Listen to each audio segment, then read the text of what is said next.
இது மகிமை நேரம். கிறிஸ்துவுக்குள் மிகவும் பிரியமான மகிமை தொலைக்காட்சி நேயர்களை, இந்த மகிமை நேரம் நிகழ்ச்சியிலே சந்திப்பதில் மிக்க மகிழ்ச்சி அடைகிறேன். பிரியமானவர்களே, கர்த்தர் நமக்கு பாராட்டுகிற இந்த மேலான கிருபைகளுக்காக தேவாதி தேவனை நான் ஸ்தோத்திரிக்கிறேன். இந்த நாளிலும் இந்த நிகழ்ச்சி நிச்சயமாக நம்முடைய ஆவிக்குரிய வாழ்க்கைக்கும் வளர்ச்சிக்கும் பிரயோஜனமாக இருக்கும் என்று சொல்லி கர்த்தருக்குள் நான் விசுவாசிக்கிறேன். கர்த்தருடைய வார்த்தைக்கு கீழ்ப்படுகிறதான ஒரு மனுஷனுடைய வாழ்க்கையிலே வருகிறதான ஆசீர்வாதங்களை குறித்து நாம் தியானித்துக் கொண்டு இருக்கிறோம். அந்த பிரகாரமாக இன்றைக்கு நாம் தியானிக்க இருக்கிறதான ஒரு ஆசீர்வாதம், சந்தோஷத்தை கர்த்தர் கொடுக்கிறவராய் கூட இருக்கிறார். கர்த்தரும் சந்தோஷப்படுகிறார், நமக்கும் கர்த்தர் சந்தோஷத்தை கொடுக்கிறவராய் கூட இருக்கிறார். It's a privilege that God will give us who's obeying by his words. ஆண்டவருடைய வார்த்தைக்கு கீழ்ப்படுகிறவர்களுக்கு கர்த்தர் சந்தோஷத்தை கொடுக்கிறவராய் கூட இருக்கிறார். உபாகமம் 30வது அதிகாரம் 8வது வசனம் முதல் 10வது வசனத்தை நாம் வாசிப்போமானால், நீயோ மனம் திரும்பி கர்த்தரின் சத்தத்திற்கு செவி கொடுத்து நான் இன்று உனக்கு கற்பிக்கிற அவருடைய எல்லா கற்பனைகளின்படியும் செய்வாய். அப்பொழுது உனக்கு நன்மை உண்டாகும்படி உன் தேவனாகிய கர்த்தர் உன் கைகள் செய்யும் எல்லா வேலைகளிலும், உன் கற்பத்தின் கனியிலும், உன் மிருக ஜீவனின் பலனின், உன் நிலத்தின் கனியிலும் உனக்கு பரிபூர்ணம் உண்டாக செய்வார். உன் தேவனாகிய கர்த்தருடைய சத்தத்திற்கு செவி கொடுத்து இந்த நியாயப்பிரமாண புஸ்தகத்தில் எழுதியிருக்கிற அவருடைய கற்பனைகளையும் அவருடைய கட்டளைகளையும் கை கொள்ளும் போது, உன் தேவனாகிய கர்த்தரிடத்தில் உன் முழு இருதயத்தோடும் உன் முழு ஆத்மாவோடும் திரும்பும் போது, கர்த்தர் உன் பிதாக்கள் மேல் சந்தோஷமாய் இருந்தது போல உன்மேலும் உனக்கு நன்மை உண்டாக திரும்பவும் சந்தோஷமாய் இருப்பார். உனக்கு நன்மை உண்டாக உனக்கு திரும்பவும் சந்தோஷமாய் இருப்பார். உன் நிமித்தமாய் கர்த்தர் சந்தோஷப்படுவார். கர்த்தர் சந்தோஷப்பட்டார் என்று சொன்னால் நன்மையான ஆசீர்வாதங்களை கர்த்தர் நமக்கு கொடுக்கிறவராய் இருக்கிறார். எப்போது? முதலாவது நான் வாசித்த வசனத்தில் சொல்லுகிறது, நீயோ மனம் திரும்பி. அப்போ மனம் திரும்ப வேண்டுமானால், ஒரு ஆடானது வேறு வழியிலே செல்கிறது என்று சொன்னால் மெய்ப்பனுடைய குரலை கேட்டதும் அது வழி திரும்பி தன்னுடைய மந்தையிலே வந்து சேரும். இன்னைக்கு அதே போலதான் ஆண்டவருடைய வார்த்தை நமக்கு பிரசங்கிக்கப்படுகிறது. ஆண்டவருடைய வேத வசனம் நம்முடைய கைகளில் கொடுக்கப்படுகிறது. நாம் வேறு வழியிலே, கர்த்தருக்கு பிரியமில்லாத வழியிலே, தவறான வழியிலே நாம் சென்று கொண்டிருக்கும் போது இந்த வார்த்தையானது நம்மை சீர்படுத்தி ஸ்திரப்படுத்தி நிலைப்படுத்துகிறதாய் காணப்படுகிறது. ஆனால் இந்த வார்த்தைக்கு செவி கொடுக்காதபடிக்கு, எவன் ஒருவன் தன்னுடைய வார்த்தையை செவி கொடுக்காதபடிக்கு தன்னுடைய செவிகளை அடைத்து கொண்டிருக்கிறானோ அவனுடைய வாழ்க்கையிலே ஆண்டவர் சந்தோஷமா இருக்க மாட்டார். அவனுடைய வாழ்க்கை நிமித்தமாய் அவனுக்கும் சந்தோஷம் இருக்காது, கர்த்தருக்கும் சந்தோஷம் இருக்காது. இம்மைக்குரிய இந்த வாழ்க்கையில ஒருவேளை கிடைக்கிறதான சின்ன சின்ன சந்தோஷங்கள், சிறிய சிறிய ஒருவேளை சந்தோஷங்கள் பெரிதாய் இந்த மனுஷனுக்கு தோன்றலாம். ஆனால் மறுமையின் வாழ்க்கையில கிடைக்கிற சந்தோஷத்தை பார்க்கிலும் இதெல்லாம் மிக சொற்பம் என்பதை இந்த மனிதன் உணராமல் காணப்படுகிறான். பிரியமானவர்களே, எனவேதான் வேதவசனம் சொல்லுகிறது, மனம் திரும்பு. மனம் திரும்பும் போது உன் நிமித்தமாய் உண்டாகிற சந்தோஷம் மிக மிக ஆசீர்வாதமாய் இருக்கும். எந்த விஷயத்துல அடிமைப்பட்டு கொண்டு இருக்கிறோமோ அதுல இருந்து கர்த்தர் மனம் திரும்ப நம்ம எதிர்பார்க்கிறார். அவருடைய சத்தத்திற்கு கீழ்ப்படிந்து, அவருடைய வார்த்தைக்கு கீழ்ப்படிந்து நாம் நடக்கும்போது, ஒரு மனம் திரும்புதலுக்கு ஏற்ற கனியை நாம் கொடுக்கும் போது ஆண்டவருடைய ஆசீர்வாதம் நம்மை வந்து சேரும். எப்படிப்பட்டதான ஆசீர்வாதம்? நன்மை உண்டாக, நாம் இழந்து போயிருக்கிறதான எல்லா நன்மைகளையும் நமக்கு தர கர்த்தர் சித்தமுள்ளவராய் இருக்கிறார்.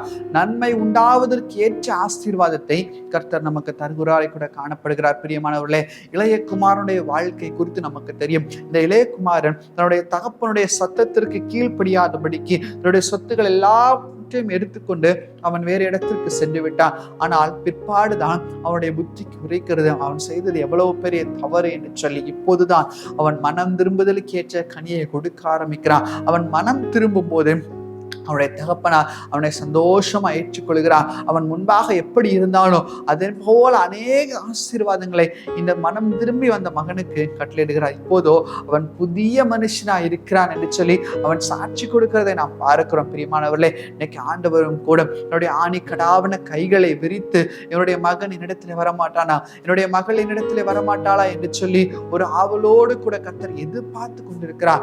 ஏன் இந்த எதிர்பார்ப்பை கர்த்தர் நம்ம இடத்துல வைத்திருக்கிறார்? இந்த எதிர்பார்ப்பு நிமித்தமா நாம் மனம் திரும்ப வேண்டும் என்கிறதான ஒரு எண்ணம் கர்த்தருக்கு இருக்கிறது. நாம் மனம் திரும்புவோமானால், அவருடைய சமூகத்திற்குள்ளாக வருவோமானால், நம்ம நிமித்தமாக அநேக சந்தோஷப்படுகிறதை நாம் பார்க்கிறோம். பரலோகத்தில் ரட்சிப்பினால் உண்டாகும் சந்தோஷம் நம்மை ஆட்கொள்கிறது. மனம் திருகிற ஒரு பாவி நிமித்தம் பரலோகத்துல பெரிதான சந்தோஷம் உண்டு என்பதை வேதத்துல நாம் வாசிக்கிறோம். ஆண்டவரும் கூட சந்தோஷப்படுகிறார்.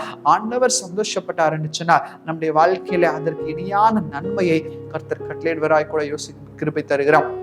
பெரியமானவர்களே, யோசித்து பாருங்கள். நாம் மனம் திரும்புகிறோம், ஆனால் அந்த மனம் திரும்புதல்ல நிலைத்திருக்கிறோமா? யோசித்து பாருங்கள். சவுலுடைய வாழ்க்கை குறித்து நமக்கு தெரியும். புதிய ஏற்பாட்டில் சவுல் என்று சொல்லப்படுகிறதான ஒரு சகோதரர் இருந்தார். அவர் எப்படிப்பட்டவராய் இருந்தார்? அநேக ஜனங்களை துன்புறுத்துகிறவராய், ஆண்டவருடைய பிள்ளைகளை துன்புறுத்துகிறவராய் கூட காணப்பட்டார். ஆனால் இந்த சவுலிடத்தில் ஆண்டவர் பேசுகிறார். ஆண்டவர் இயேசு கிறிஸ்து பேசும்போது, சவுலே சவுலே நீ துன்பப்படுத்துகிற இயேசு நான் தான் என்று சொல்லும் போது அந்த வார்த்தைக்கு இந்த சவுல் கீழ்ப்படிந்தார். அந்த வார்த்தையை பிடித்து கொண்டார். இந்த சவுல் அந்த வார்த்தையை பிடித்து கொண்டு கீழ்ப்படிந்ததனால் சவுளுடைய வாழ்க்கை எல்லாம் மாற்றப்பட்டது.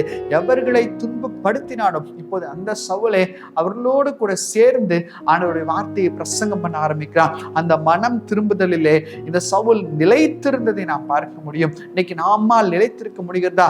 ஒரு நாள் ஆண்டவருக்குள்ளாக மனம் திரும்பி வருகிறோம், மறுநாள் எங்கேயும் நாம் செல்கிறோம். ஒரு நாள் ஆண்டவருக்குள்ளாக பிரியமான பிள்ளையா இருக்கிறோம், ஓய்வு நாள் ஆண்டவருக்குள்ள பிரியமான பிள்ளையா இருக்கிறோம், மறுநாள் நம்முடைய வாழ்க்கை வித்தியாசமான வாழ்க்கையை மாறிவிடுகிறது. இந்த உலகத்திற்குள்ளாக போகும்போது உலகத்திற்குரிய காரியங்களுக்கு அதிக முக்கியத்துவம் கொடுக்கிறவரா இருக்கிறோம், வேத வசனத்துக்கு முக்கியத்துவம் கொடுக்கிறவரா இருக்கிறோமா? யோசித்து பாருங்க. 10ல் 1 பங்கு கர்த்தருக்கு கொடுக்கணும். நமக்கு 24 மணி நேரம் இருக்கிறது. இந்த 24 மணி நேரத்துல 2 மணி நேரம் சில பல நிமிடங்களை கர்த்தருக்கு என்று சொல்லி நிச்சயமாக நாம் கொடுக்க வேண்டும். ஏனென்று சொன்னால் கர்த்தர் இலவசமாய் இந்த நேரத்தை கொடுத்திருக்கிறார். ஆனால் இந்த இலவசமாய் கொடுக்கிற நேரத்துல கர்த்தருக்கு என்று சொல்லி நாம் தசமபாவம் கொடுக்கிறோமா? நேரத்தை எவ்வளவு நேரம் கர்த்தரிடத்துல செலவு செய்கிறோம்? யோசித்து பாருங்கள். அப்போது இதுல ஒரு சின்ன சின்ன விஷயங்கள்ல ஒரு மனம் திரும்புதல் நமக்கு வேண்டும். ஒருவேளை மனம் திரும்புதல் சொன்னா இது ஒரு பெரிய பாவத்துல பெரிய அடிமைத்தனத்திலிருந்து மனம் திரும்பினால்தான் மனம் திரும்புதல் அல்ல.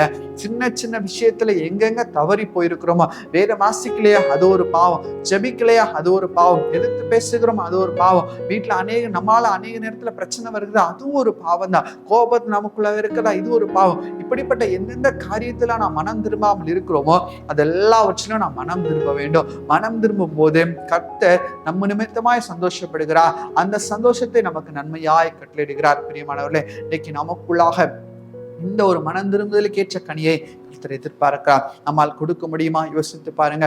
எவ்வளவோ நேரம் உலகத்தோடு கூட நம்ம ஸ்பெண்ட் பண்றோம், எவ்வளவோ நேரம் உலகத்தின் காரியங்களுக்கு முக்கியத்துவம் கொடுத்து நம்ம செயல்படுகிறோம், எவ்வளவோ நேரம் சோசியல் மீடியால நம்ம ஸ்பெண்ட் பண்றோம். ஆனா வேத வசனத்தோடு எவ்வளவு நேரம் ஸ்பெண்ட் பண்றோம்? யோசித்து பாருங்க. வேத வசனத்திற்கு என்று சொல்லி எவ்வளவு முக்கியத்துவத்தை நாம் கொடுக்கிறோம். ஆண்டவருடைய வார்த்தைக்கு கீழ்ப்படிவதற்கு எவ்வளவு முக்கியத்துவம் கொடுக்கிறோம்.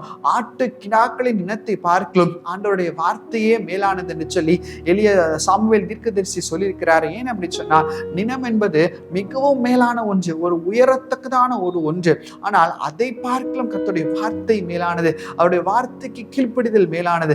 எப்போது? அப்போ இன்னைக்கு நம்முடைய வாழ்க்கையில எதற்கு முக்கியத்துவம் கொடுக்கிறோம்? நம்முடைய ப்ரையாரிட்டி எதற்காக இருக்கிறது? முதலாவது தேவனுடைய ராஜ்யத்தை தேடுங்கள் என்று சொல்லப்பட்டிருக்கிறது. இன்னைக்கு நாம் எதற்கு முக்கியத்துவம் கொடுத்து எந்த மனம் திரும்புதலுக்கு ஏற்ற எந்தெந்த விஷயத்துல மனம் திரும்பாமல் இருக்கிறோமோ அவருடைய சமூகத்திற்கு நேரம் நாம் திரும்புவர்களாய் கூட காணப்படுவோம். கர்த்தர் நிமித்தமாய் சந்தோஷம் அடைந்து அதற்கேற்ற நன்மைகளை நமக்கு தர சித்தமுள்ளவராய் கூட இருக்கிறார். சற்று யோசித்து பார்ப்போம். இன்றைக்கு ஒரு தீர்மானம் எடுப்போம். ஆண்டவரே, சின்ன சின்ன விஷயங்கள்ல எங்கெங்க எனக்கு வழி விலகி நான் காணப்படுகிறேனோ அது எல்லாவற்றையும் மாற்றி அது எல்லாவற்றையும் சரி செய்து நான் காணப்படணும். அப்படிப்பட்ட கிருபைகளை நீர் எனக்கு தாரும் என்று சொல்லி ஆண்டவரிடத்துல கேட்போமா? கண்களை மூடி நாம் செபிப்போம்.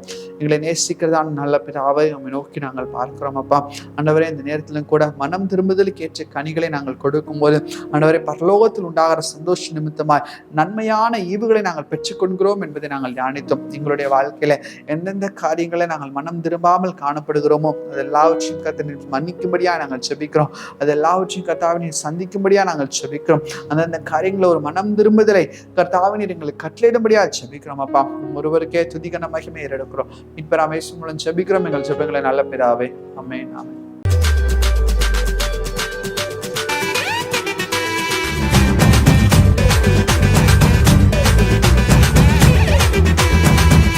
மகிமை மகிமை மகிமை மகிமை மகிமை